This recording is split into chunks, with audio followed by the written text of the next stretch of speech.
It is 1:01. Good afternoon from the 104.5 The Zone Studios. I'm Jackson Williams. In NFL news, a couple of releases today as the Packers have released two-time Pro Bowl corner Jair Alexander. Alexander, a 2018 first-round pick of the Packers, has missed 20 games over the past two seasons. The Bengals are also releasing linebacker Jermaine Pratt. Pratt, a 2019 third-round selection, led the Bengals with 143 tackles and added 2 interceptions and 2 forced fumbles, starting all 17 games for Cincy in 2024. In the NBA, Game 2 of the finals last night as the OKC Thunder took Game 2, 123-107 to tie that series up at 1 game apiece. That series head to Indiana for Games 3 and 4 with Game 3 on Wednesday. Tip-off at 7:30 p.m. For your foundation repair and waterproofing needs, you need to visit USSTN.com. Breaking news at once on your home for the Titans and Vols. This is 104.5 The Zone.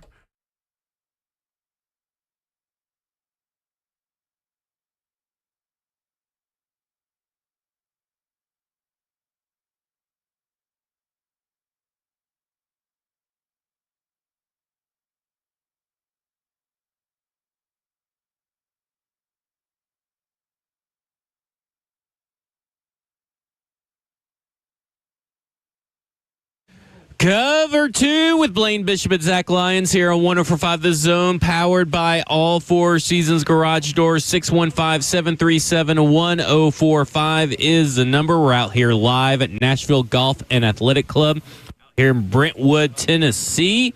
Special thanks to our charity, Fight DMD. To donate, visit fightdmd.com. Special thanks to our food sponsors, Mojo Tacos. I had a smoked carbon taco. Delicious. It's the best taco they have. Well, I've been telling you. It's the best taco they have. Oh, yeah. To me, that's the best taco that they got. I've eaten there a few times. So, okay. But, like, my parents, it's one of my parents' favorite spots down in right around Thompson Station. They love to go to that Mojo Tacos. Yeah, that's probably the one I go to. Probably. You may have seen them. You never know. You never know. Oh, no. I know who your parents are. At least your dad, anyway. Yeah. Special thanks Southern Trophy House for providing awards and apparel. Easy for me to say. Special thanks to our beverage sponsors, Milagro Tequila, Hendricks Gin, Reyka Vodka, and special thanks to our prize sponsors, Atlanta Braves and Nashville SC. All right. I mean, a lot to get to today, but let's just start off with the bad news first. Tennessee loses Game 2. They obviously lost Game 1, but lost Game 2 to Arkansas in the Baseball World Series, and I guess Super Regionals, I guess you could say. And it was 11-4. The Razorbacks scored 11 runs on 10 hits in that Game 2, and when that's with Liam Doyle, who apparently, if you go back and look at what Liam Doyle has done versus Arkansas has had Liam Doyle's number, and he got allowed 5 runs on 5 hits in 3.2 innings of work, which was tied for his shortest outing of the season. Now, Tony Vitello did say something to the effect of that maybe the pitching on Sunday when he came in for that short little relief maybe affected it, but that seems a little bit of a stretch to me. But what do you think of the game overall? Because, I mean, they went down and lost both games. We actually thought it would be competitive at least, and it kind of felt competitive at times, but overall just inconsistencies with the Tennessee Titans. I'm just so used to saying the inconsistency with Tennessee Titans. Tennessee Volunteers just came and got them. I actually do believe what Tony V said about, remember I talked about this, about how that kind of messes up your rotation, and then you get 30. It's not just about the 31 pitches. How many pitches did he throw in warm-ups? See, so you get out of your timing and everything else. So not to make excuses, he just didn't look as sharp as he normally does. At least he wasn't hitting his spots to me when it was in critical moments. He was, he was SEC Player of the Year, so obviously, or Pitcher of the Year. So, obviously he was doing a heck of a job. But to your point, Arkansas maybe had his number a little bit. Maybe he was a little bit off, and that kind of helped. But one thing that's kind of interesting here, and I think Tony V even said this after the game, is that, not only did our players and our bats, let them down naturally. So you got to give credit to Arkansas and their pitching. But he said that he had to be better. And I'm wondering what he really meant by that, And naturally, you try to do that to protect your players, too, at the same time as a head coach. But did he need to leave Doyle in a little bit longer? Because once he made the move, it's over. Yeah, well, he made the move. Over for Liam Doyle. You had the walk, and then you had the hit batter, and then the grand slam. Boom. See, that's what happened in chronological order. So that, as an athlete, as a coach, you always start second guess. If I would have done this, if I would have done that, what could I've done? You're trying to figure out what could I've done to help the team be better. And that, not only that, just in preparation, maybe they should have done some things a little bit differently than they did the last time they played them. I don't know, but I love when coaches kind of talk in that sense of that, they have to take responsibility as much as the players do too as well. Yeah, it was interesting because you look at what essentially Arkansas just got hot, and they were unstoppable in game 2. And I'm kind of with you. Does his words mean that maybe he should have left Liam Doyle a little bit longer? Because that is your best pitcher, right? And 3.2 tied for your shortest innings pitched this season.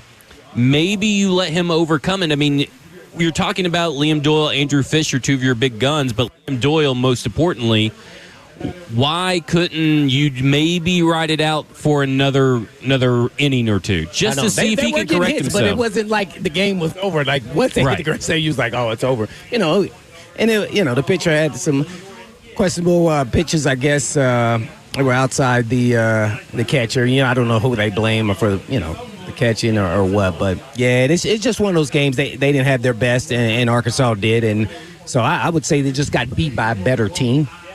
Yeah, Arkansas to me probably has got to be the favorite to win it all, but you just they never were know. Going into the game, but now definitely. Yeah, I would say so. And then only two teams are making it to from the SEC are making it to the College World Series, so that's kind of interesting too.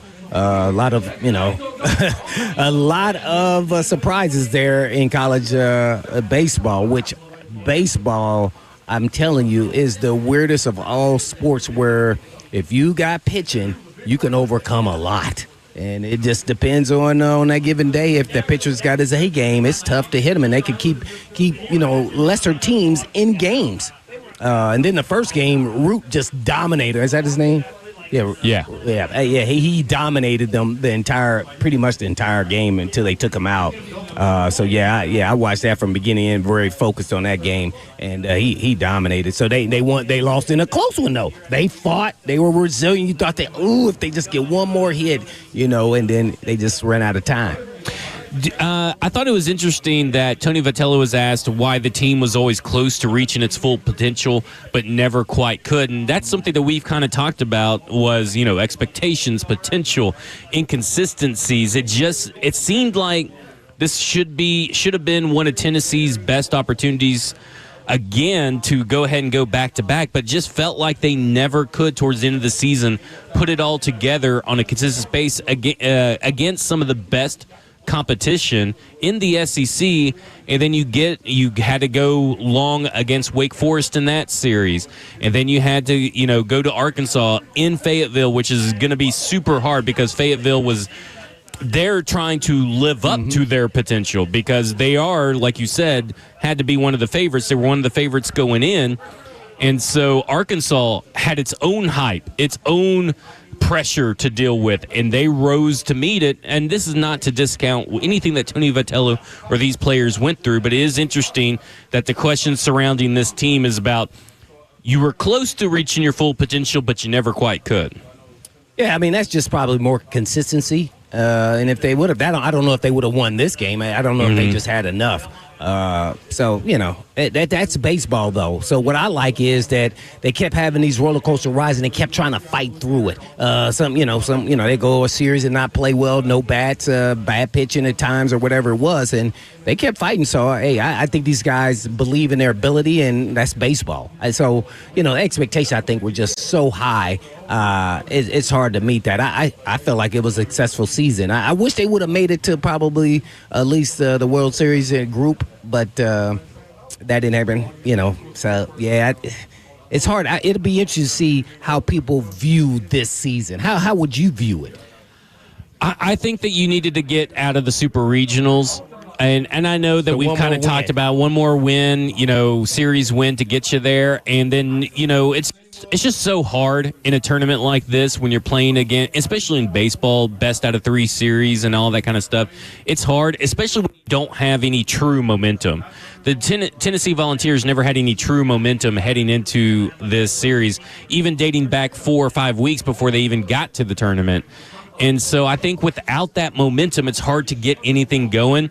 And Tony Vantello right here asks, he says there's a common theme about this group is that they're an emotional group. And when you take a punch in the gut, it can derail you a little bit. And I thought that was an interesting way to put it because it sounds like they kind of did the Will Levis, for a lack of a better term. What did I say about an that emotional last roller week? coaster? What did I say about that in baseball? Right. That's not a good thing. You want steady Eddie, and you want baseball, man. And you start getting emotional. I mean, man, I was an emotional batter, and that led me down to nothing. Led you to football. Right, exactly. That's exactly what happened. I mean, it was like, hey, man, I'm not built. I'm trying to kill the ball. That's not the object of the game. So that's emotion like, oh, man, dang, he got me out last time. I got to make sure I get him. So it's one of those things if it's controlled emotions or it's just emotional. Bases loaded. And to be honest, yeah, I would love to hear Tony V say, does he encourage being emotional? I mean, that's kind of what he talked about in that piece. That's what I said. That can backfire on you at times because if you want a lot of emotional players, they got to be able to control it at the same time. And it could always, bite you back. That's on a personal level because it's tough. It's tough. I mean, shoot, all athletes have been there. And again, a lot of runners left on base, right? I mean, they had bases loaded, nobody out, and then they got 1 run out of it. I mean, that's, again, the story of their season. And outside of that, he thinks that the biggest weakness is, I think, dealing with the emotion of being down by a good margin. That's a pretty... It's a very honest answer. Well, I don't know how often they were down by a lot of margin. I don't either, but that is a pretty... But saying it's a very honest answer, I feel like, but I don't know if this is the time to do it. Yeah, I don't know if I would have said it there. Right. I just don't know how much they were down by a lot for him to say that. Obviously, it seems like they were. It wasn't just this one instant. To me, you got to see multiple times of that happening. So I don't know. Maybe they live for another day when you're in the series and you're down by a lot. Hey, we lost this one. Let's move on. I mean, remember I talked about human nature. Mm-hmm. That is part of human nature, but then you want to see them respond. And so the next game, you respond. You're going to have some good days and bad days as an athlete. That's just the way it is. That those guys are good for a reason. That's why you're playing them. And, they have fight, too, and resiliency. So you want to see them fight. So I thought they fought back periodically throughout the year because there were times you thought, I remember Ron Slay saying they were horrible, right? Well, he said they sucked. Oh, well, they were sucked. Sucked. I think that's going to continue today. I was riding around the golf cart. But I don't know if he meant that day or was it that season, the regular season. But at the same time, you're going to have some bad days. He knows playing basketball. You're right. You're going to have some bad days. Your shot just not going to go for whatever reason. So how do you respond to it? Jackson back at the studio. Jackson, your final thoughts or in memoriam eulogy for University of Tennessee baseball? It was a solid season coming off a title defense, but ultimately just the same mistakes kept piling up for this team, and it wasn't going to be a repeat. All right. That's straight from a University of Tennessee fan, an alumni. So there you go. When we come back, we're going to talk about the NIL, the House settlement ruling that just came down, how it changes NIL and colleges' interaction with their athletes. This is Cover 2 with Blaine Bishop and Zach Lyons here on 104.5 The Zone.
Cover 2 with Blaine Bishop and Zach Lyons here on 104.5 The Zone, powered by All Four Seasons Garage Door. We're out here live at the Nashville Golf and Athletic Club out in Brentwood, Tennessee.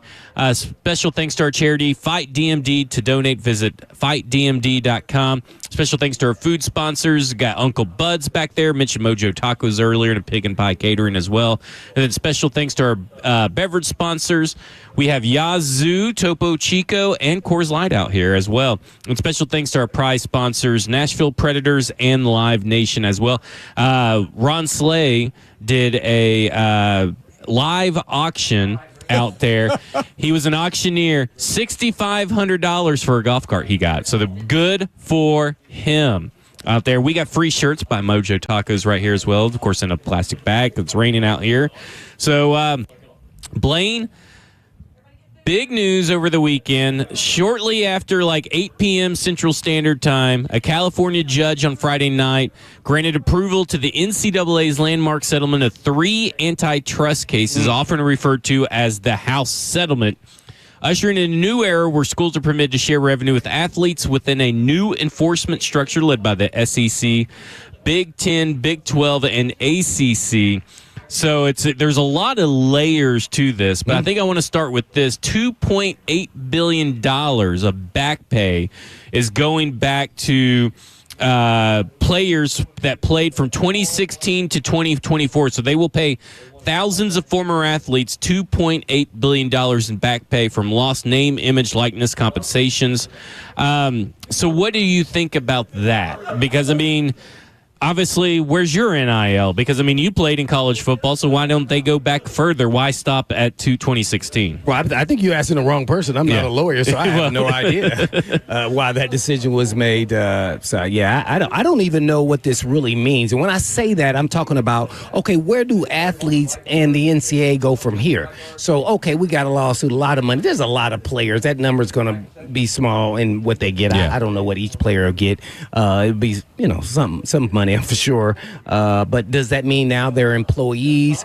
They say now that you can play them directly from a university. That's correct. Straight to the and there's a players. salary cap. And there's a cap. So, okay, now where are we going from this point forward, to see where athletes go from here? Because there may be more lawsuits now that this has happened. That's what I'm concerned about, because I think some athletes are going to feel like that if you pay them more, let's say the elite, then now why are you paying them and not us? Or where does Title IX fit in this with the other sports that aren't big revenue generating sports? So to me, this still brings about more questions. And for me, I think this leads down the road to the big honchos, and that's the big conferences, is going to branch off and break off, and they're going to do their own thing. Well, it still widens that gap, right? It actually even makes it to the Ball States. Yeah. My school, we can't afford to be paying these guys.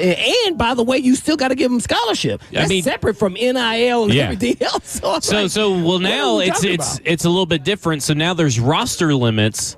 Yeah. Instead of scholarships. Right. Well, so you can give as many scholarships as you want, but you have roster limits. Yeah. And now they got $20.5 million as a salary cap, and most teams are going to spend 90%.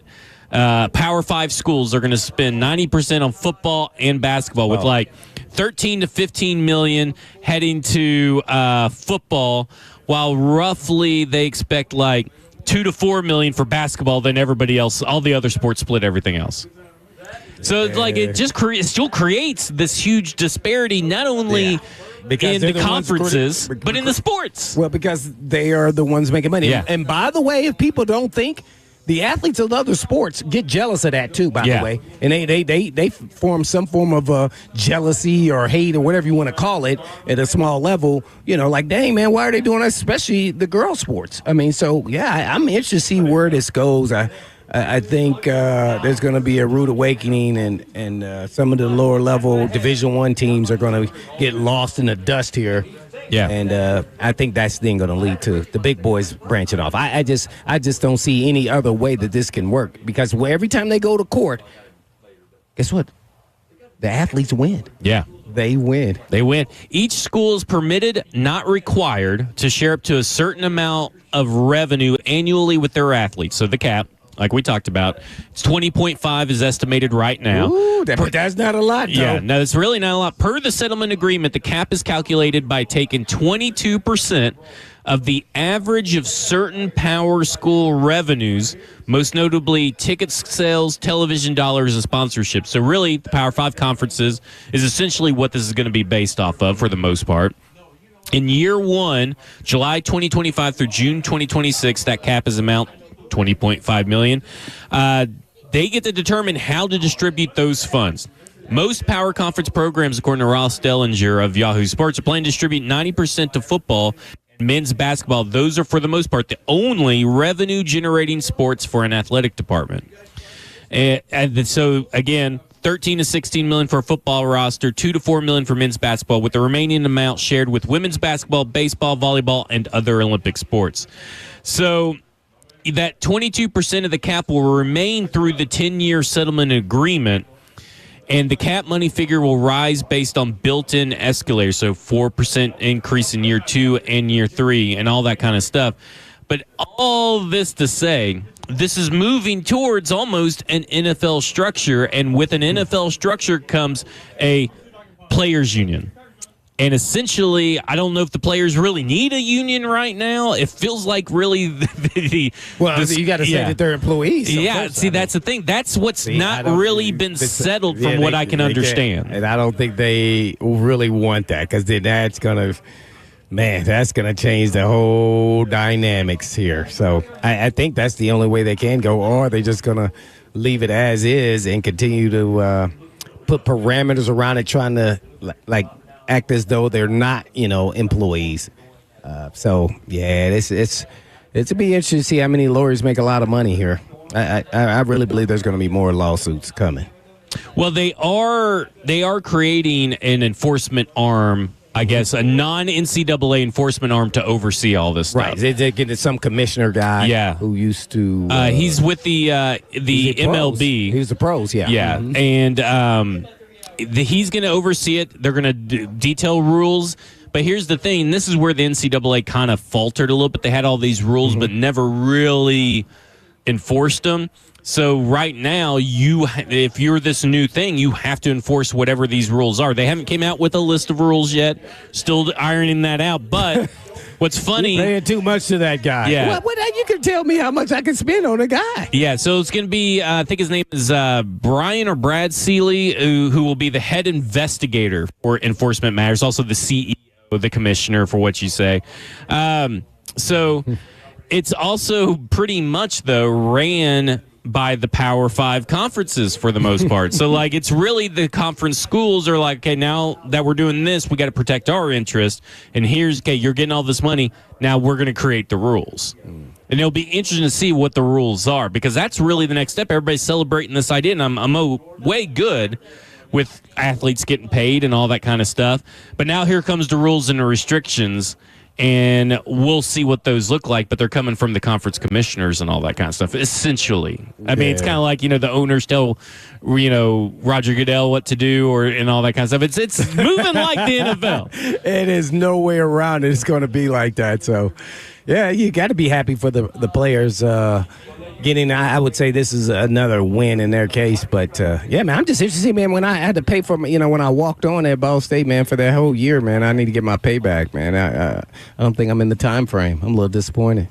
So, Deloitte. You don't care? Deloitte Deloitte is the... so the looming uncertainty of the settlement agreement involves a Deloitte-run NIL clearinghouse that must approve all third-party NIL deals of at least $600 in value.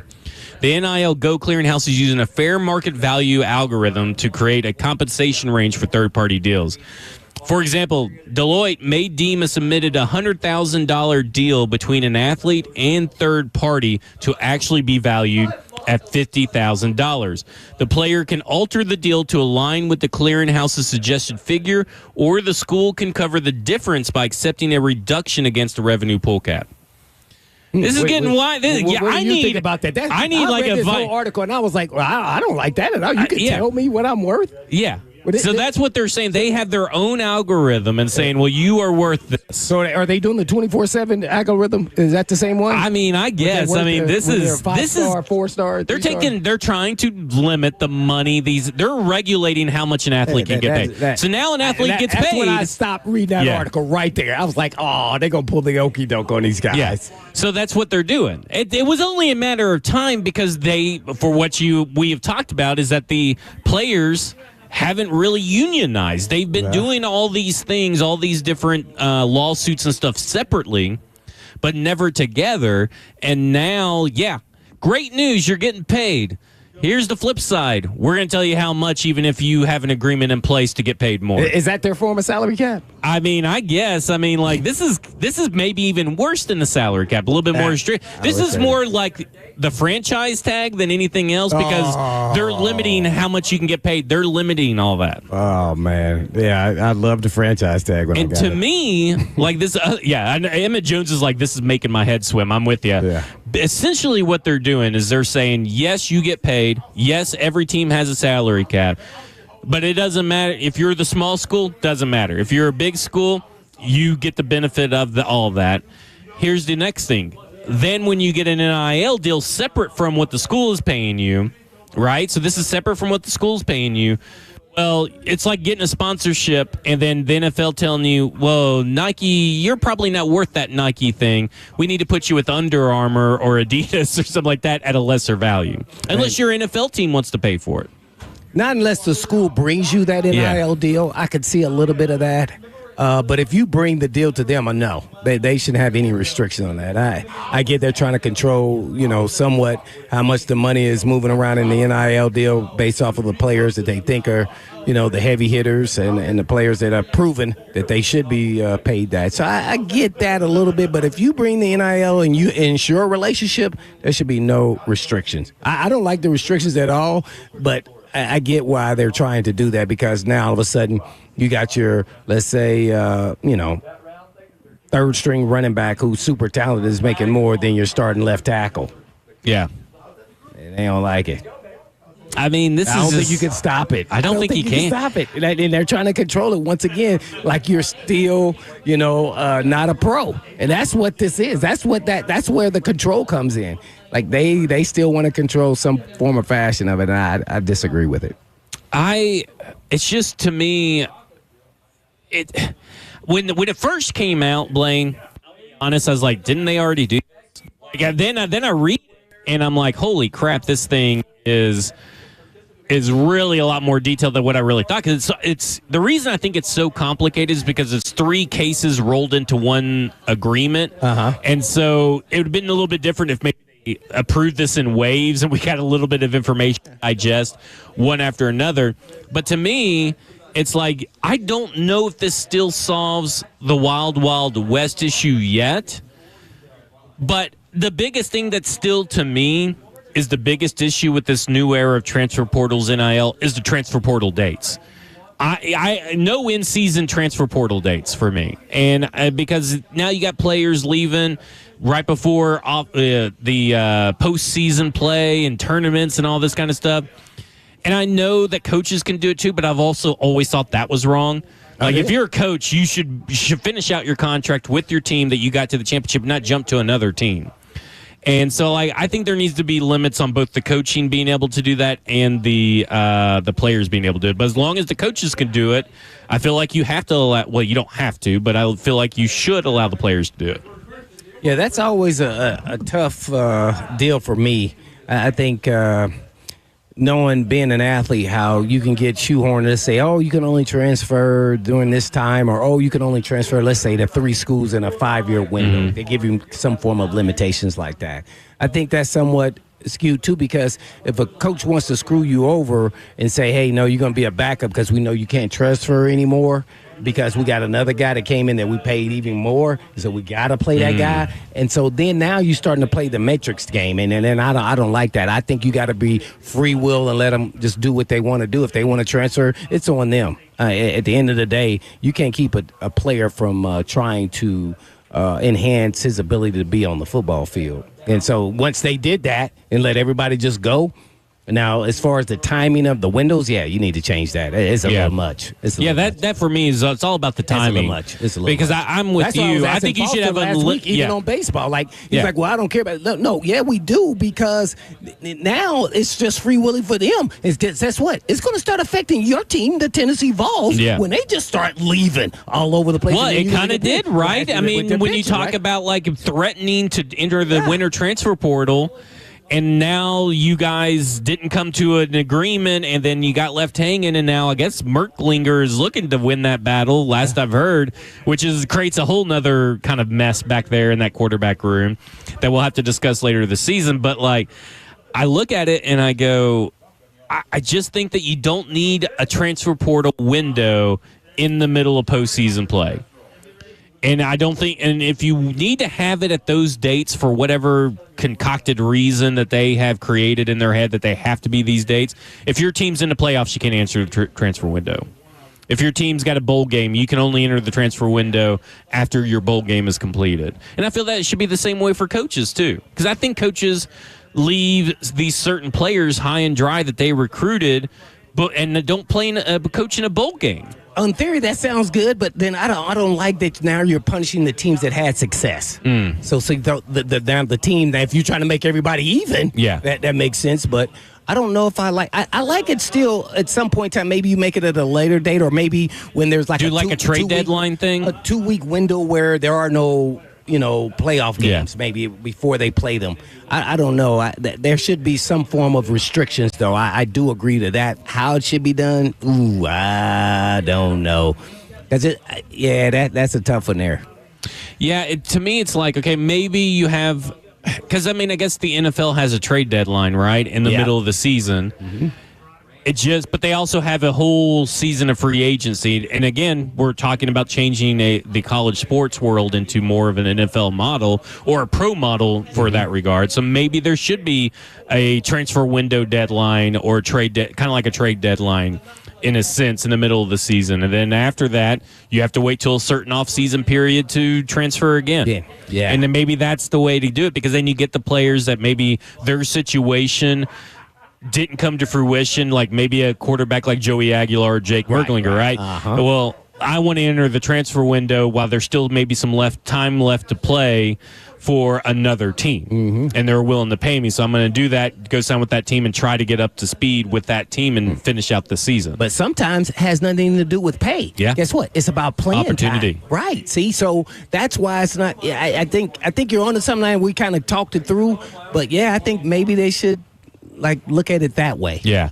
It works for the NFL. If it works for the NFL, it should work for most. Yeah, I don't know if it's exactly the same as far as circumstances, but you want to get something where it makes it even for not only the players but also the coaches. Because, guys up here transferring immediately, or threatening to transfer, I don't like any of that. They have no leverage threatening to transfer when we're in the playoff battle. Like, well, what am I supposed to do with that? Right. I'm sitting there as the head coach like, well, good Lord.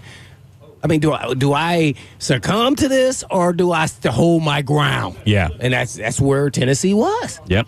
Well, when we come back, we're going to talk about the Pacers versus Knicks game last night. This is Cover 2 with Blaine Bishop and Zach Lyons live out here at Nashville Golf and Athletic Club on 104.5 The Zone.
Cover 2 with Blaine Bishop and Zach Lyons here on 105 The Zone, powered by All Four Seasons Garage Doors. 615-737-1045 is the number. We're out here at Nashville Golf and Athletic Club out here in Brentwood, Tennessee. The rain's starting to let up just a little bit.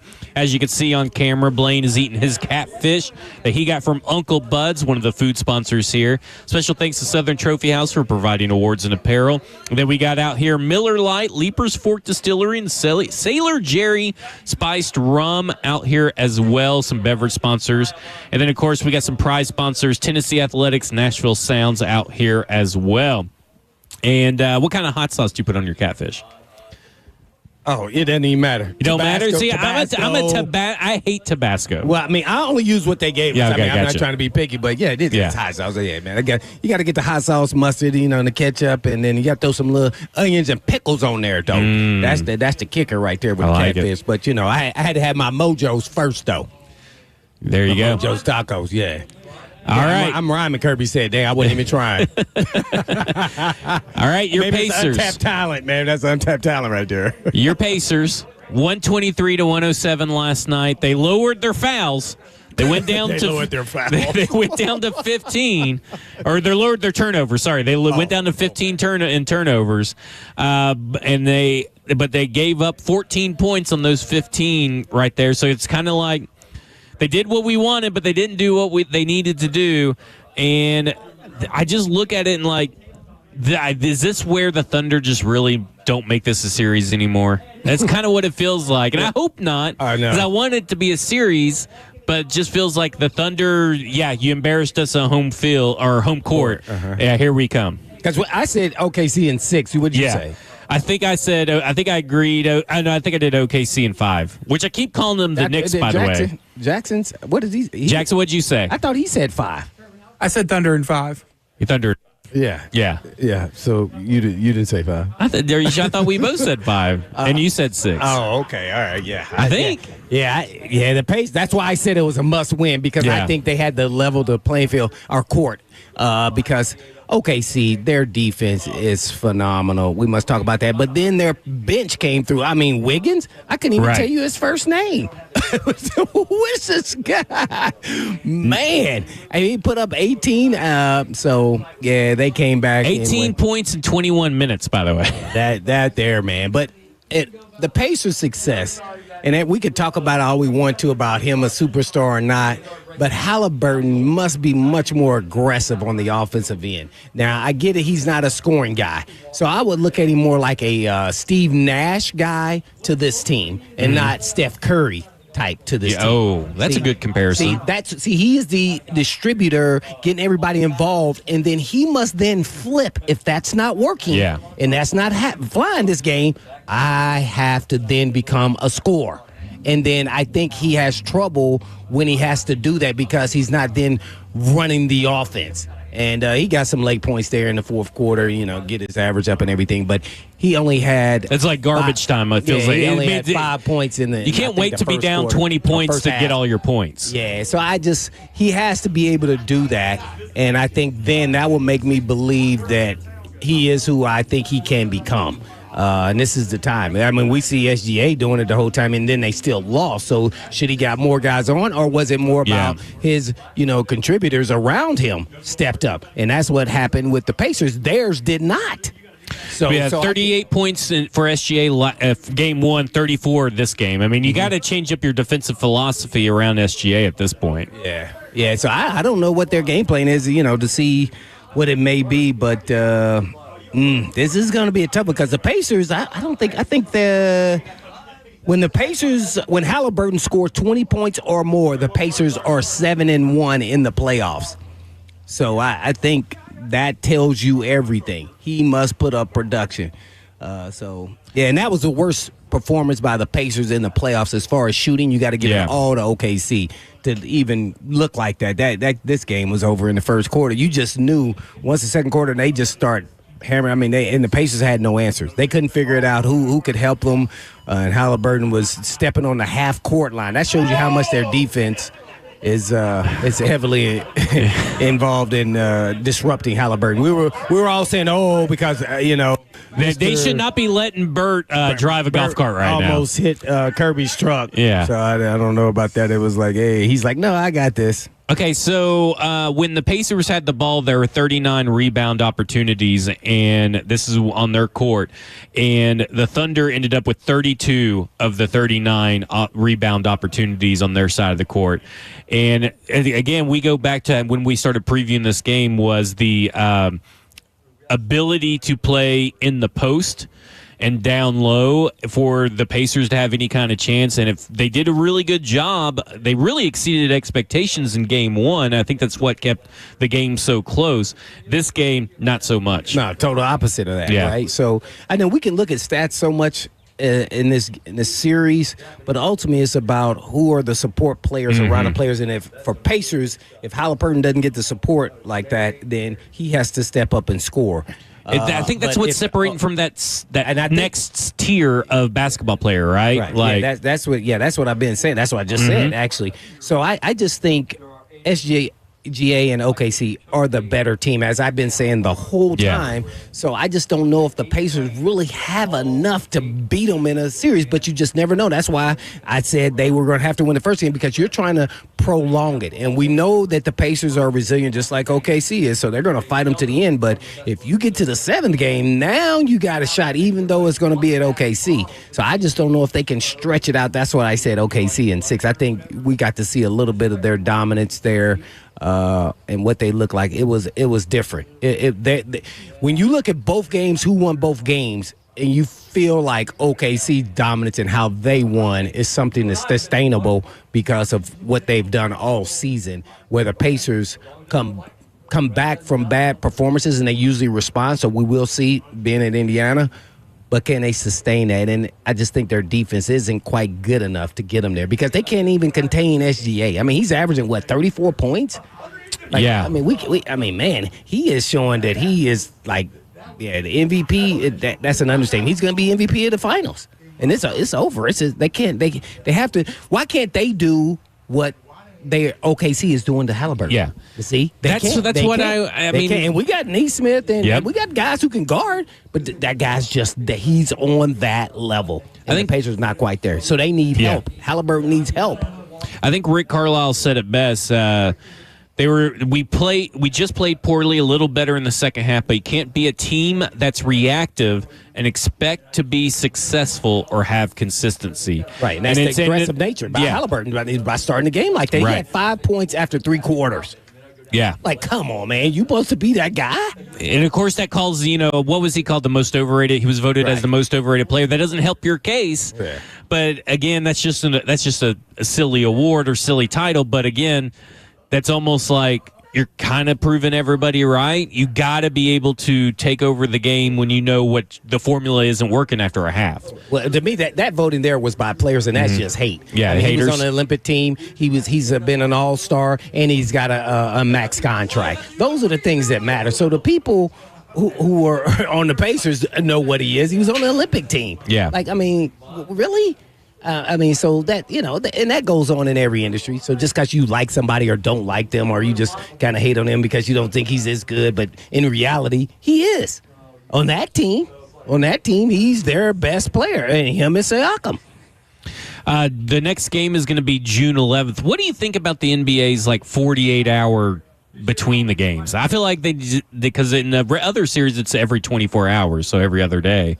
I mean, why do you think about the 48-hour layoff? I don't like it. I think it's because I get a reason. It's for the playoffs. I don't know. Or for the finals. I should say. Sorry, it's the finals. So I actually it's different in the finals. I like it in the finals because of, but it's every game, man. I don't know if every game is a little different, but I like a little bit of a pause because now they can travel. For the next game, not traveling, usually play back-to-back. So, but they can travel, get rested, and kind of come up with a different game plan. So, see the counter punches of the different coaches and all of that. I love watching that. So, I don't mind it. I don't know. I mean, people want to see them play back-to-back days. You want to see, or just one day just one day in between. The kind of like that's what it is Well, for they the conditioned other us. playoffs. Yeah. Well, they conditioned us before, and then when they make change, everybody's like, don't like it. But I'm always going to look it from the players. I'm sure the players. I'm sure they probably do. All right, if I got a swollen knee or ankle, I can get that back right. Yeah. All right. When we come back, we're going to switch our discussion over to Tennessee Titans mandatory minicamps begin tomorrow. This is Cover 2 with Blaine Bishop and Zach Lyons here on 104.5 The Zone.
2:01. Good afternoon from the 104.5 The Zone Studios. I'm Jackson Williams. In NFL news, a couple of releases today in the NFL as the Packers have released two-time Pro Bowl corner Jair Alexander. Alexander, a 2018 first-round pick of the Packers, has missed 20 games over the past two seasons. And the Bengals are releasing linebacker Jermaine Pratt. Pratt, a 2019 third-round selection, led the Bengals with 143 tackles and added 2 interceptions and 2 forced fumbles, starting all 17 games for Cincy in 2024. In the NBA, Game 2 of the finals last night, as the OKC Thunder took Game 2, 123-107 to tie that series up at 1 game apiece. That series heads to Indiana for Games 3 and 4, with Game 3 on Wednesday. Tip-off at 7:30 p.m.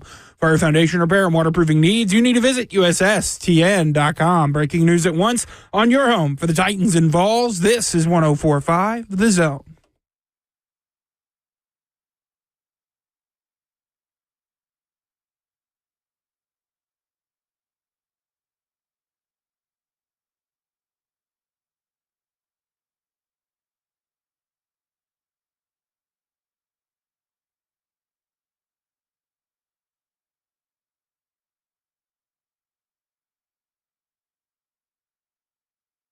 Cover 2 with Blaine Bishop and Zach Lyons here on 104.5 The Zone, powered by All Four Seasons Garage Store. 615-737-1045 is the number. We're here at Nashville Golf and Athletic Club. Special thanks to our charity, Fight DMD. To donate, visit fightdmd.com. We have Uncle Bud's Catfish, and special thanks to Southern Trophy House for providing awards and apparel.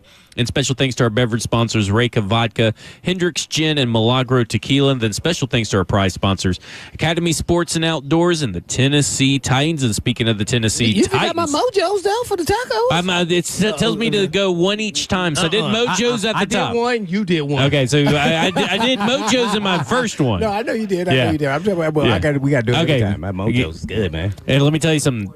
Again, the smoked chicken tacos, they call them the smoked chicken carbon tacos. They're the best. I'm full. I one taco, then I weigh one catfish from Uncle Bud's. There you go. I'm full right now, man. I might go into a sleep coma real quick. All right. If I doze off, man, snap me back. Speaking of our prize sponsor, Tennessee Titans have mandatory minicamp underway, and one of the big position battles going on that we have talked about on our show is the inside linebacker battle. Obviously, you have Cody Barton pretty much as a stranglehold for all intents and purposes in one spot, but the other spot's pretty wide open. Today, a cap casualty. They couldn't come to contract terms as far as trying to get a new contract done. The Cincinnati Bengals part ways. Correct. An extension. Cincinnati Bengals part ways with Jermaine Pratt, third-round pick in the 2019 NFL Draft, just under 30 years old. Has played the last 2 seasons, has started all 17 games for the last 2 seasons, but been relatively healthy his entire career with the Cincinnati Bengals. Here's my question, is that he suffered an ankle injury in Week 4 versus the Panthers and had to come off the field and didn't return in that game. And on film, he looks a little bit less explosive, a little bit less athletic, and I'm wondering how much of that is just because maybe he's getting up there, even though it feels really weird to say that a 2019 guy is getting up there, but he plays a linebacker position. A lot of wear and tear with the getting hitting, and all that kind of stuff. But I like Jermaine Pratt. I've liked Jermaine Pratt for a few years, but I wonder how much of that is maybe this is the Bengals fans and analysts will tell you that he's on the down slope of his career. But I look at the numbers and I'm like, in the film, and I'm like, maybe it was just the ankle injury bothering him all year, and maybe there is an opportunity for him to have a rebound on a different team. Well, it could be that, and this is why players don't play hurt. Yeah. See, this right here. Mm-hmm. But then people will rip him because they say, but you can play. He was like, well, 80% is not. And then they're going to rip me and say, oh, I can't do this. And then they cut me. Yeah. And then I'm still injured because I played through the injury. And then they all, do what they're doing here. Meanwhile, he was up there trying to get an extension and probably played because he thought he would. So, it's chicken versus head. I don't know what's true or not about the guy, but he's now a free agent. So team captain. I mean, when you talk about the 2 things that the Tennessee Titans have looked at are for football leaders and guys who are durable, and he's been both of those for the Cincinnati Bengals throughout his tenure.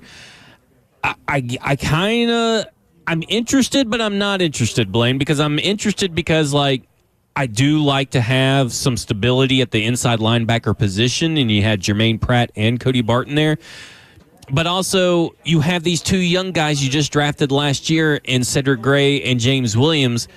Is their interest solely just because he's a vet and he's a durable, dependable vet, or is it because maybe they also saw what is going on?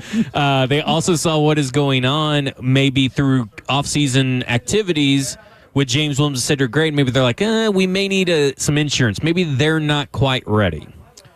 I think it's early for that. Mm-hmm. That's what I feel too. But man, you gotta see where he's at. I think I would be making a call to him just to see if he's interested in us, and because I'm trying to slow play it, because you really want those young guys to have an opportunity to really try to win the job and see where they're at. So once you sign a veteran player, whether it's Pratt or somebody else, you now then take away their reps and getting experience. So this is probably something I would dabble with conversations, see where he's at probably when training camp starts. And if he's still available, maybe then we start picking up the negotiations, because I have a better feel for where my guys are. I got to see the young guys with pads on and see how they're looking, and if we can live with it, and or will they still need a little bit of development.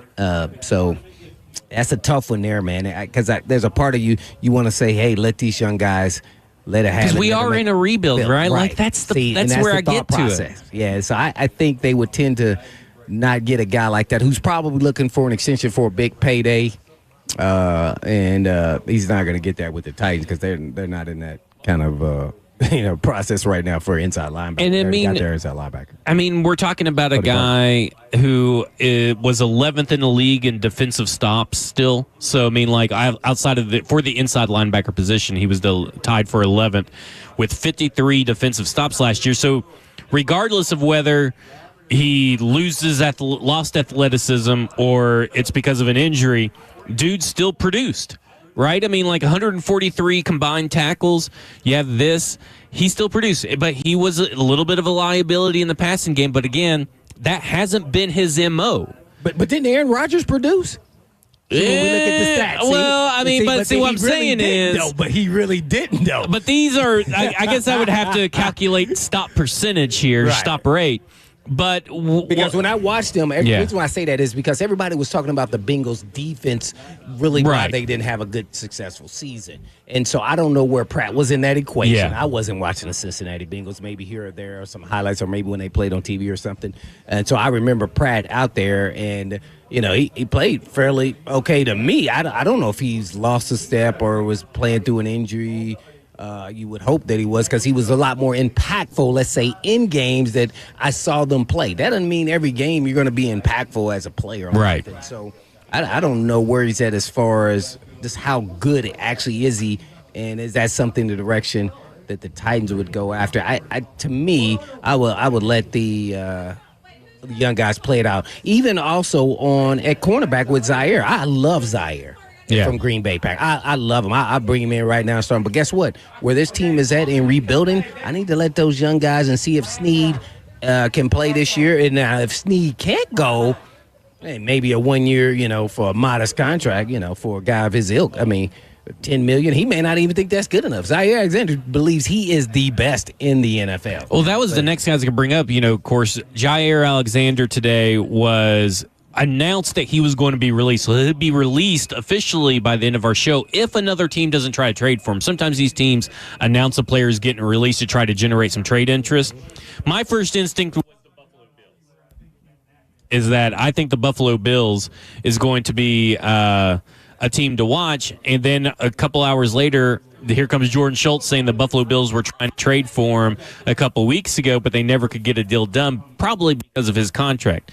Now, you go back and look at what maybe Tre'Davious White got last year, which was like a 1 year, $4.25 million contract with a max earning of $8 million with incentives. You mentioned $10 million. That's where I was kind of thinking was like $10 to $11 million. And Sure. Because he's coming off an injury too, right? Yeah. Alexander? Well, we're talking about a guy that's only played 14 games last 2 seasons. I know.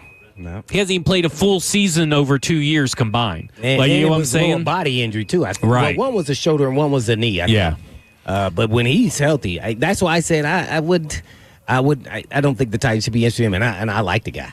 Yeah, because again, you're paying money for a guy for 1 year. You're paying probably both these guys are 1 year contract guys this late in the season. I doubt anybody's going to come in and give you a multi-year contract, maybe a 2 year or something. But like it's going to have a 1 year out in it because you want to see where these guys are at. Why did the Bengals let go? Why did they really let go one of their best defensive players outside of Trey Hendrickson? Right, of course. Why do the Bengals do anything that they do? So maybe that's just not the good way to look at it, right? So why do they, we don't know. They make bad decisions all the time. And then you look at Jair Alexander. We know that he wants more money. He's obviously going to have to earn it, but he's also going to have to stay healthy. And why bring in Jair Alexander to take reps away from Jarvis Brownlee Jr., who proved to be dependable and a player on the rise? We don't know how far his ceiling is, right? But he's a player on the rise, so why take those reps away? That's what I'm talking about. As much as I like Jair, we're in the process of rebuilding. We got to keep letting these young guys develop and play. And the only way you can see if they actually can play is let them play. So, yeah, that one hurts me because, that's the tough decisions GMs have to make and coaches. That's part of that whole process. So, yeah, man, as much as I love him as a player, and he probably wants to be on a team anyway that's a playoff desire anyway, is playoff contending type team. And we know the Green Bay Packers are a good organization. His durability definitely is in question, though, these last couple of years, and that's a little concerning. And they use that against you in negotiations. Rest assured of that. I was one of those guys. So, yeah. Yeah, that's a tough one there, man. Guys, he's a really good player. By the way, that's the guy that intercepted the ball from Levis, right? And took it for a touchdown. Yeah, guess what? That was his last interception as a Green Bay Packer. Yeah, because I don't think he played, but like a couple more games after that. Yeah. So Jair Alexander obviously came from Louisville, and we know these guys love their Louisville corners. First round pick. I remember scouting him, man. This guy's a really good player, man. Yeah, he was one of those that year that I was like, the Titans should draft Jair Alexander. Me too. The last time that he played a full season would have been 2019 because 2022 he missed one game. The last 2 seasons, like I said, he only started 14 games over the last 2 seasons. Then he only started 4 games in 2021. And then in 2020, he started just 15, so one game fell short. But he's been a guy that hasn't that injury history for this particular team. If this was maybe like the 2019 or 2020 Tennessee Titans, they're a team on the rise, yeah, you would be all over some Jair Alexander. But at this point in time, I'm just like, yeah, I think I'm good. Pratt, I'm a little iffy. I could go back. I could be talked into either of them, but I'm a little iffy. It's a good team to go to if he's going to take less. The Baltimore Ravens. Yep, the Ravens or the Bills. That's where I think he's going to go. Yeah. Well. Wouldn't be surprised. Maybe he goes in-house to the Minnesota or in division to the Minnesota Vikings, get a little bit of payback. They could use some defensive help, and so could the Lions. So we'll see about that. When we come back, we're going to go around the AFC South and talk about their quarterback situations. What do these quarterbacks have to prove in 2025? This is Cover 2 with Blaine Bishop and Zach Lyons here on 104.5 The Zone.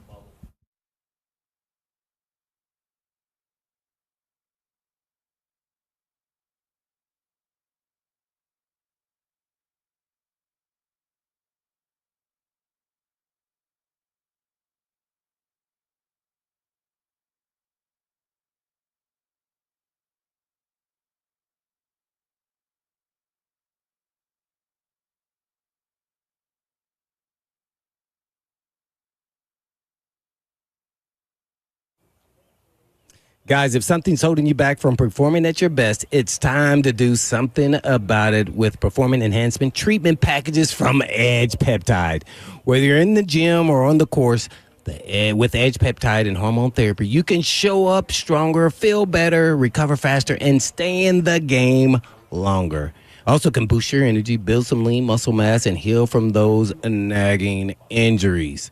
And as an athlete myself, I know how those injuries can affect your game. So if you're struggling with joint pain, suffering from a recent injury, or looking to recover faster after surgery, Edge has you covered. From peptide packages to PRP, stem cells, and high-film muscle stimulation, Edge is your exclusive Nashville area peptide specialist. So don't wait till summer to feel your best. And don't trust your health to some online pharmacy like Herbie. And remember, at Edge, your consultation fee of $250 is waived with your initial order. So give them a call at 615-724-1878, or you can check them out online at edgepeptide.com.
Cover 2 with Blaine Bishop and Zach Lyons here on 105 The Zone, powered by All Four Seasons Garage Door. 615-737-1045 is the number. We're out here at the Nashville Golf and Athletic Club out in Brentwood, Tennessee. The rain is starting to let up just a little bit. Special thanks to our charity, Fight DMD, to donate. Visit fightdmd.com. Special thanks to our food sponsors, Mojo Tacos, Uncle Bud's, and Pig and Pie Catering. Then special thanks to Southern Trophy House for providing awards and apparel. Special thanks to our beverage sponsors, Milagro Tequila, Miller Lite, Coors Light, and Yazoo Brewing Company. And special thanks to our prize sponsors, Atlanta Braves, Nashville SC, and Nashville Predators. And Blaine, the AFC South is such a unique group of young quarterbacks in it right now. I mean, obviously, so exciting, right? It can be. I mean, we could talk ourselves into it being pretty exciting. Because you don't know what you're going to get. Yeah, we really don't. And that's the big storyline, right? Like, you don't know with any of these quarterbacks, including C.J. Stroud, who's been the most consistent of the group, but maybe not still one of the top tier talents in the NFL. Don't know what we're going to get with any of these quarterbacks at this point in time. I mean, we got Daniel Jones versus Anthony Richardson. Anthony Richardson has an AC joint sprain. He's now losing reps and ground to Daniel Jones, who was getting paid $13 million anyway, so he's likely the penciled-in starter at this point. He had more to prove than probably anybody else in this division. Cam Ward, rookie quarterback. You have Trevor Lawrence, who now has Liam Cohen, and everybody's like, oh, Liam Cohen is going to unlock Trevor Lawrence. The same thing they said about Doug Peterson. And now you got over there and you have C.J. Stroud, who they fired their offensive coordinator, got rid of all their top-tier offensive linemen, and are installing a whole new system for blocking and giving him more responsibilities. Like, I really have no clue who really will end up being the best quarterback out of these divisions, or these teams in this division. Well, I mean, C.J. Stroud's going to be the best because guess what? He didn't play up to the first year, but he's still there. Guess what? They didn't get rid of him. They got rid of the OC. Yeah. So in their eyes, that's what the fault was. So whether that's true or not, we all know we'll sometimes it's not true. But, I think C.J. Stroud has kind of set the bar. With the other two, with the Colts and Titans, I got to say they're in third and fourth. And then you got to go with, yours truly there, your favorite player, Trevor Lawrence, just because he's played. I just don't know how much he's going to play, and can he get any better? And I think that's why they hired an offensive guy. But at the same time, man, Doug Peterson's worked with a lot of quarterbacks. I just don't. I think we've seen the best of Trevor Lawrence at this point in time. I think we have. Now it's if he could stay healthy, so they can get their money's worth. That's the thing, right? Like, other than that, I don't see the number one pick overall. I haven't seen something spectacular yet that makes me say, he's the guy. And I think if people are being very honest down there in Jacksonville, which most of them are, they kind of feel the same way too. They're waiting for him to turn the corner, and it just hasn't happened to the superstar type, status, and he's just not quite there yet for whatever reason. Now you could say it's the function of the organization, which all those things going around it with the GM and the owner and everything else. So does this make it stable with him there? I don't know. But I guarantee you this, though. If he gets hurt, I want to see them trade for Will Levis. And that may not never happen because it's what if Liam Cohen's back there saying, no, we're good. We'll trade for somebody else? I wouldn't, depending on how much the Titans are asking, or you wait to see if they just do something crazy and cut him because – hey, I think Will Levis can do is a better athlete than Trevor Lawrence. I think he can make every throw that he makes. I just don't know if he's the same guy in between the head. He seems like a mild-mannered guy, Trevor Lawrence. So, hey, man, I think that would be a good option. But I don't know how often do you see quarterbacks, especially in a backup role, maybe more often than we think, but get traded. But I don't think they would give us a fifth or sixth round. I guess let's start with Trevor Lawrence. How did Will Levis do against the Jaguars last year? Oh, remember he missed wide open Chigakonkwo and that one pass. I thought that was the Bears game. No, that was in the end zone against Mac Jones in the second game. Oh, right? At home, I believe. They were at home when they played with Mac Jones. Yeah, Kirby, you're supposed to be. You remember everything.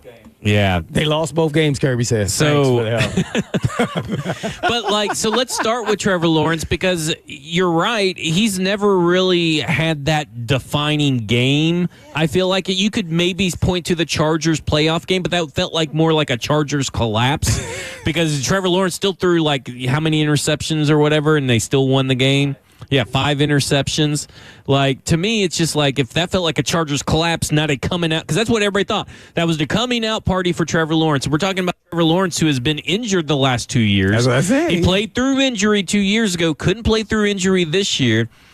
Like, for them, it's just about getting average quarterback play at this point. I mean, where do you consider Baker Mayfield?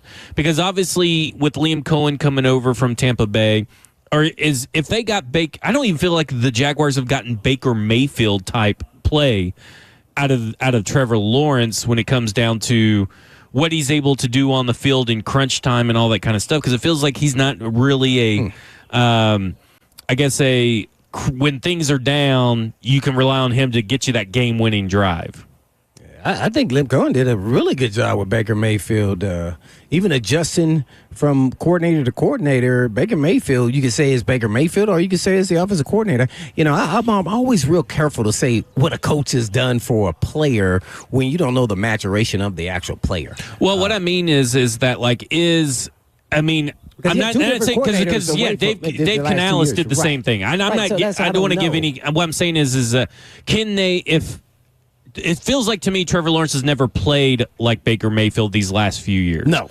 And so if you got at least that, then you're talking about a dangerous Jacksonville Jaguars team, but we have not seen him be that guy. Well, we haven't even seen him be that guy. No, I get that part of it. Yeah. No, they definitely have not gotten that, and that's where I really question them having to get. And I get it; they had to give him the big contract. But man, at 55, whatever the number was, it was like, whoa, man, that is just he hasn't lived up to that. Now you're asking him to now live up to something that he has never lived up from the jump, being the number 1 pick. And I like Trevor Lawrence. I just like he's not turned into this, superstar type player that I envisioned that he would be, and then taking the Jaguars to the whole nother level. And I think he just rides with everything around him and just plays. I don't see anything special. There's no game. Where's the game-winning drive moment? That one that sticks out in your mind. Yeah, I want him to do well, man. He never came from behind at Clemson, and Kirby just said, and I loved him at Clemson. Yeah, he was a great player. He was a front runner, Kirby? Yeah, that's what it sounds like. Yeah. No, Baker Mayfield, who was nowhere near as talented as him. Let me just say that right off the bat. But we all know Levis has a lot of talent, and Cam Moore probably is not as talented as Levis as far as arm talent. But we all know that the quarterback is more than that matters. And so you're just interested to see if this doesn't work for them. Where are they then with Trevor Lawrence? To me, this is a big year. Not only this is the first time the guy was a head coach at any level, right? We're talking about college and pro. So, man, first time GM. We've kind of seen the first time GM that has that calm demeanor, that quirky attitude. Yeah. We've seen the first time offensive head coach come in as well, just recently for them and for the Tennessee Titans, and we saw how that worked out. And I'm not saying they're going to go 3-14 because they're a much more talented team than what you saw at Tennessee last year, roster-wise. But I do think that when you look at Trevor Lawrence is like everybody expects all the time. This is the year that Trevor Lawrence makes a jump. Every year this is the year. This is the year. Now they got Liam Cohen, never been a head coach, but this is the year. Yeah. They got that cool, or I don't really think it's cool. They got that quirky GM who says all these cool motivational things and all this stuff, and that's the guy. This is the time, and I've heard it so many times before that it just feels like I have to see it to believe. It's kind of like the Tennessee Titans this year. Like I have to see it to believe it. I just can't bet any kind of money on Trevor Lawrence to produce a winning season for the Jacksonville Jaguars in 2025. I just can't bring myself to do it. So who is last, Daniel Jones or Cam Ward? As far as the two teams. Oh, man. I will have to, and it's going to be very unpopular on radio. I know you're going to not tread the line in the middle. I was going to say. I'm going to say that I think until you watch a player do it, you have to go with the veteran. We've seen Daniel Jones do it. Now, listen, has he been? I'm not saying anything other than Daniel Jones has at least played NFL football. That's really all I'm saying. I like Shane Steichen. I like his fit with Shane Steichen at the Indianapolis Colts. We'll see what that means and what that all is, right? Because, I mean, he played with the Giants, right? They didn't really have much. And their offensive line was one of the worst in the league. Now he's going to a better offensive line. He's got Jonathan Taylor. They got Tyler Warren over there, which they got a lot of things. It's kind of like when you view Will Levis in this year's group of Tennessee Titans offensive personnel. Daniel Jones is stepping into a much better situation. Now, does that mean anything for Daniel Jones? We'll see. But I've seen Daniel Jones play, win games. I've seen him throw NFL passes. I just haven't seen Cam Ward do it, and I'm not. But if you were to ask me who's going to end the year, it's going to be Cam Ward is probably going to be the second best quarterback in this AFC South. Oh, I see how you try to, I try to at least get I need to get people to not call in and hate on me. Yeah, well, that's probably will happen because we don't know. We haven't seen Cam play in an actual NFL game, so can't give him credit for something he hadn't done yet. So, yeah, I would agree with that. It's hard to disagree with that. I think Daniel Jones is really, this could be his coming out party if everything goes right for him, because he's a really good athlete at quarterback and has a big arm. The potential is there. I just think the talent that he has within his body, he hasn't lived up to it. And I remember him, he was at Duke, right? Yeah. And then the Giants drafted him. I thought that was a stretch like that high, but I get why. This dude's a really good athlete, so I don't think they're going to have to change their offense at all. Everybody acts like, oh, no, they got to change their. No, this guy can run. Now, you may not want to run him as much,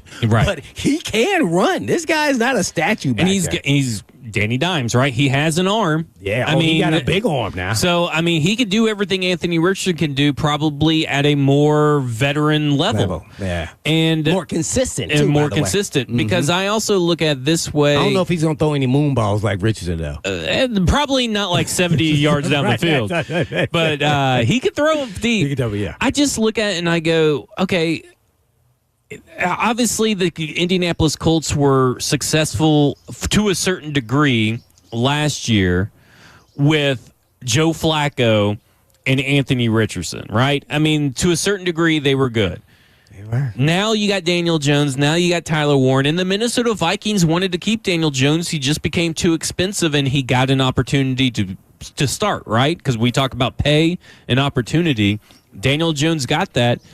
And I'm just not discounting a 1 year Sam Darnold seems a little extreme, but you get what I'm saying? That 1 year renaissance rebirth for Daniel Jones at Indianapolis. It may be. I'm hoping just he has bad days when they play the Titans. Yeah. What about? Have you heard about the Sam Darnold may not start, and they asked the head coach that? They asked the head coach that, and he just destroyed that reporter. But why are they asking that question? I don't know. Because, I mean, Jalen Milroe is obviously, it's like maybe they don't know football up in Seattle. I don't know. Oh, no, but I mean, that's just wild. That was a wild question to ask. That question. I think there's something. They don't just come out with questions like that, man. I don't know why they would ask that. I mean, obviously he is starting.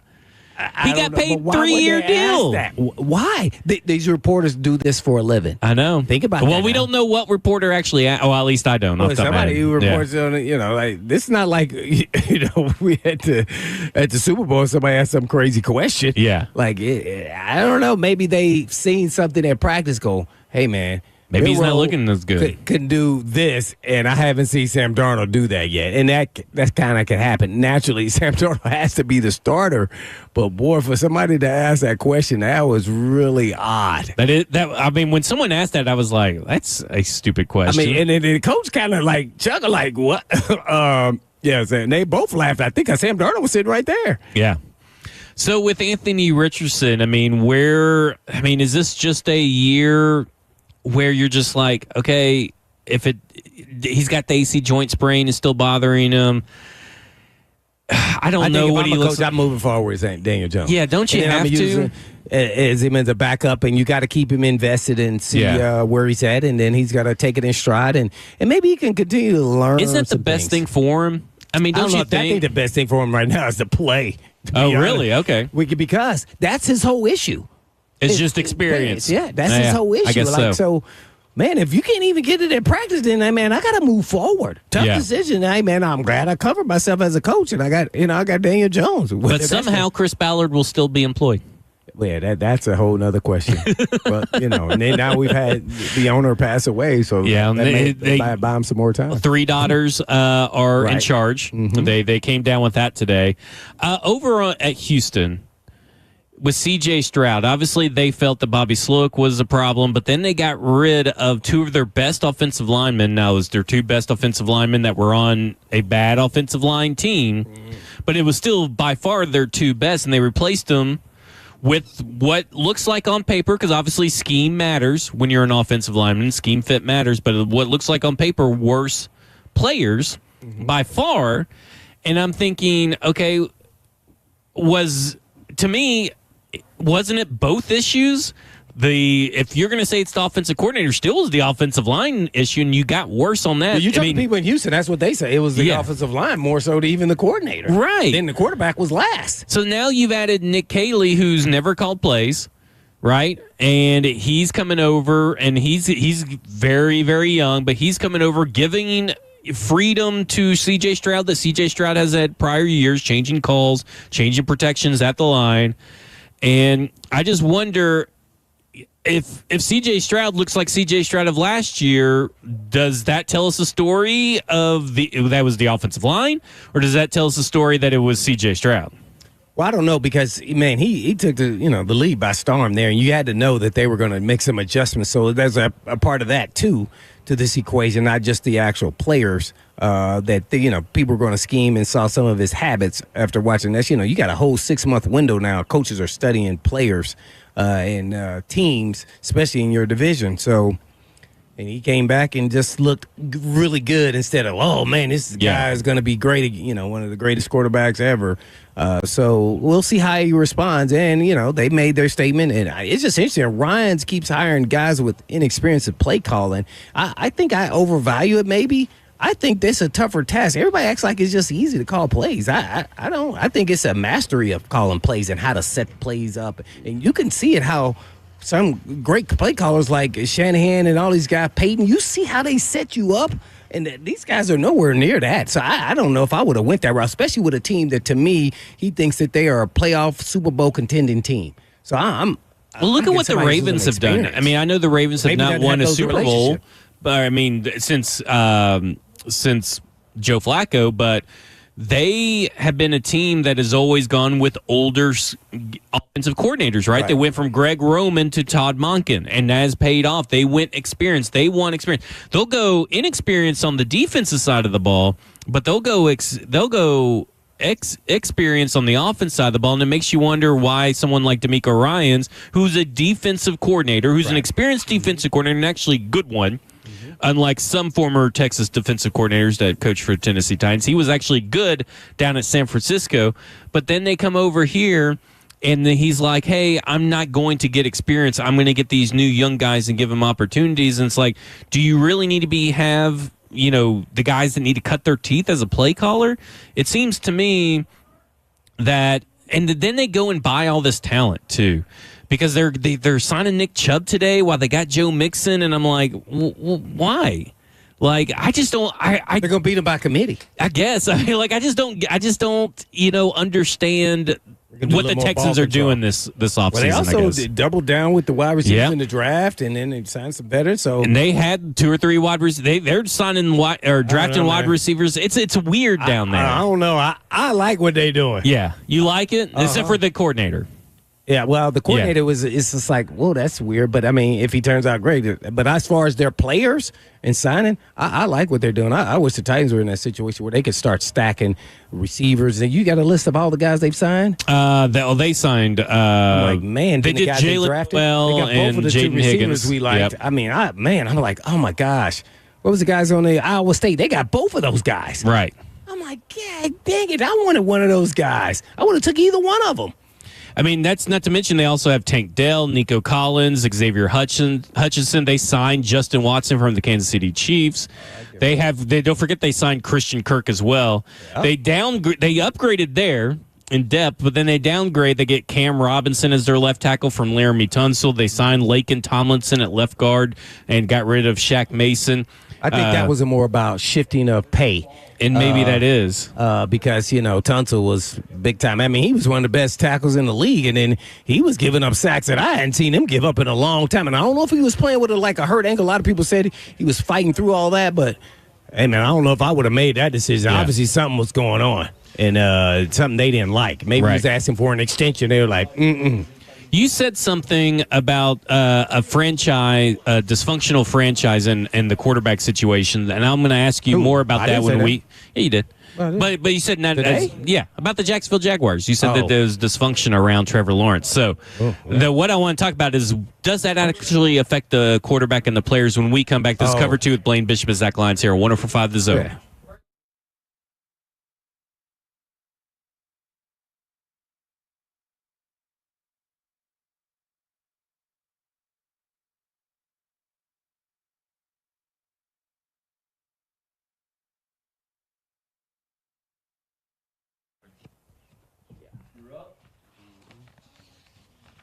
Yes. Have you ever noticed how unreliable things have become these days? Like when someone tells you it'll be ready at 4 p.m. and it's not. People are really tired of that stuff. So if you had it with the unreliable vehicle repair shops, come on over to Eurofix. And Eurofix turns unreliable into reliable. And Eurofix has your vehicle ready when it's really ready, so you don't stand around waiting all freaking day. And Eurofix repairs all European cars with quality that beats the dealer and without the dealer pricing. And that's because the dealer repair shops are designed to pay virtually all of the dealership's overhead, and that's a lot of money. And why would you want to pay for that? Well, at Eurofix, reliable also means a 3-year nationwide warranty plus a free loaner car with every repair appointment. So make sure you call ahead, as loaner cars are very, very popular. So if you're tired of the unreliable repair shops, come on over to Reliable, and that will be Eurofix, family owned for 26 years. And all you have to do is just give them a call at 844-EUROFIX. That's right, 844-EUROFIX, or you can visit them online at myEurofix.com. That's myEurofix.com. But I always tell them, Blaine,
Cover 2 with Blaine Bishop and Zach Lyons here on 105 The Zone, powered by all Four Seasons Garage Doors. 615-737-1045 is the number. And I hope I don't get drug tested, Blaine. Because this is from Emily. They do drug I know, tests. but here's why. It requires yours. I don't know. They give you special treatment. Here's man. why. Emily Walden, who's an MLB reporter, reported that MLB has finally approved energy drinks. I didn't know this was not approved. This is the thing. Was told MLB provides a list of drinks that have been tested to not flag during drug testing. Most popular among the West Michigan players on the acceptable drinks list, C4 and Red Bull. Here's the thing. However, Celsius has an ingredient known to flag as cocaine in Major League Baseball drug testing. Although it's not officially banned, it's strongly discouraged, I'm told. And I have drank 1 can of Celsius every day since it came out, probably in 2010, 2011. Oh, my. And I've drank 1 can every morning. So I've been possibly ingesting cocaine. Yeah, or cocaine-like symptoms. Oh my! I think that's why it's not approved in other countries. Is that right? I didn't know that it wasn't approved in other Kirby, countries. Oh, thank you, Kirby. That's a big time compliment coming from you, man. So there you go. So if I get drug tested, we got to make sure that I let them know that I drink Celsius one. And now I'm afraid that if I quit drinking Celsius, I'll go through withdrawals. Yeah, well, watch this. I'm going to go through this. Okay. Just watch it. Display it on there.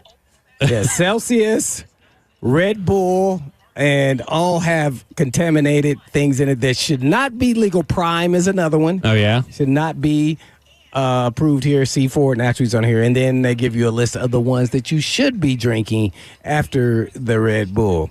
So I don't know if that's true or not, but it Gorge energy drink that has I don't think I'm going to drink anything called Gorge. Yeah, B6, B12, L-tenidine, and then you got Nicoma. Yeah, so this is what you got to make sure you eat healthy, man. Yeah, I'm just going with Celsius this whole time. Because it's on the shelf doesn't mean it's good for you.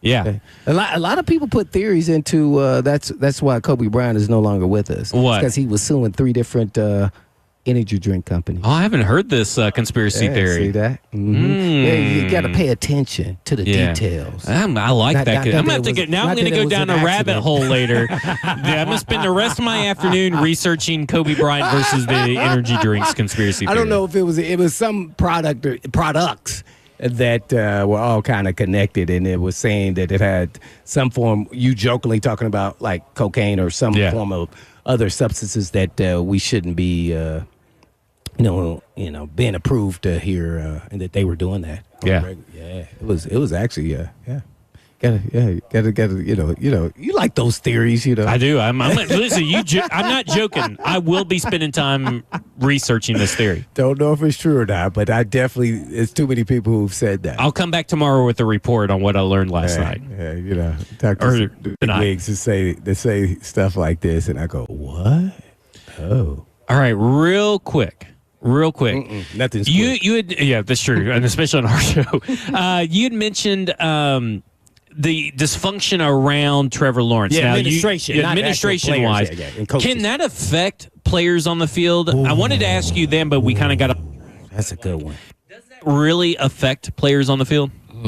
Well, some players it can, and especially the quarterback, because you don't want a lot of dysfunction, different coordinators, different coaches. But routinely, athletes are built to departmentalize everything. And so, you can only control what you can control and those things. So ultimately it can affect you because you may not play, because there's a comfort level that players must play with, that they feel comfortable doing something that they've done numerous times and had success at it. That's the visual part of it. And that's when so when you're going with a new coach, as soon as you maybe display that you're not doing what he wants you to do 2 or 3 times, then you feel like you're not his guy based off how his response is to you. So then that leads to uncomfort. Then that means the playing tight. Then that means the playing not to make a mistake.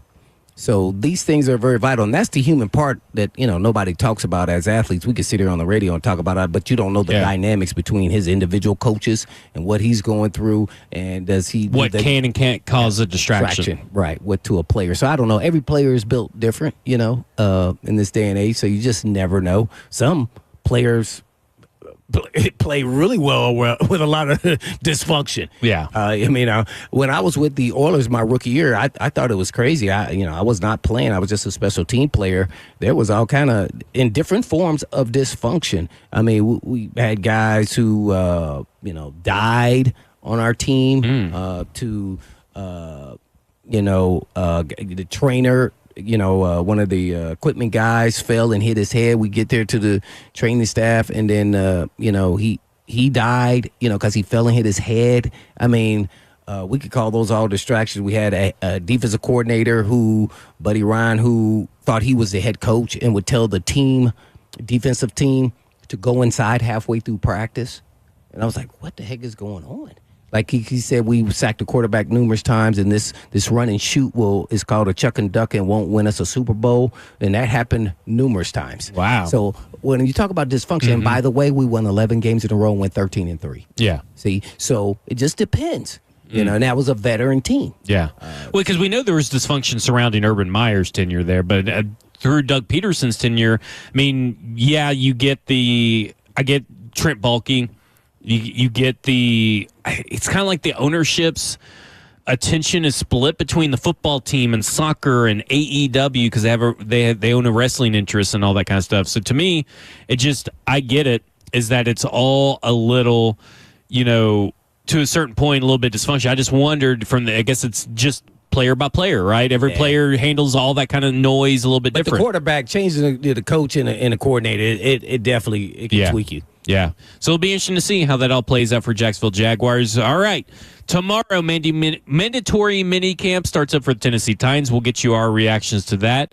3HL's up next, live from the Nashville Golf and Athletic Club out here in Brentwood, Tennessee. Special thanks to Mojo's Taco, Uncle Bud's, Southern Trophy, Milagro Tequila, Yazoo Brewing Company, Leapers Fort Distillery, the Tennessee Titans, Nashville Sounds, and Academy Sports and Outdoors. This is Cover 2 with Blaine Bishop and Zach Lyons here on 104.5 The Zone. And in the meantime, and in between time, peace. Four.